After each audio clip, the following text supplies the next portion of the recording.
James grumbled that he had too much shunting to do. "How can I be expected to see to everything?" he would grunt. "Here, there and everywhere. I shall wear my wheels out, and what will the Fat Controller do then?" Henry and Gordon took no notice. They knew James, and they'd heard it all before. It's easy enough to bustle about looking busy," said Gordon. "But it's the real work you do that actually counts," put in Henry.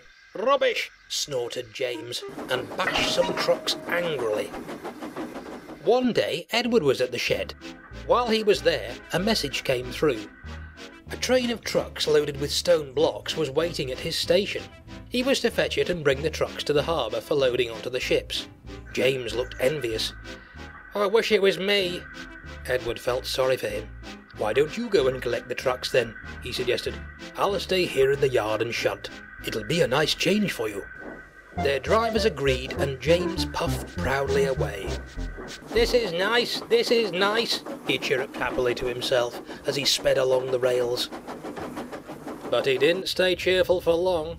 The dirty, rude trucks are always on the lookout for an engine they can be spiteful to.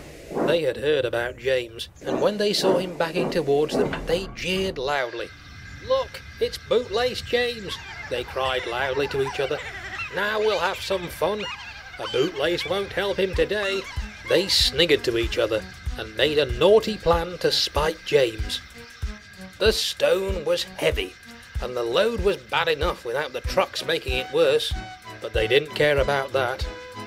They tried all sorts of tricks. They slipped their brakes on so that James had a difficult time starting. "Come on, you lot," he strained as he pulled out of the yard. Then they crept close behind each other and would stop one by one, so that a string of jerks ran right along the length of the train.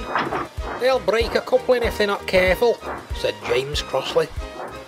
Determined not to be beaten, James struggled on, and slowly he dragged the trucks into the harbour yard and pushed them onto the wharf ready to be unloaded.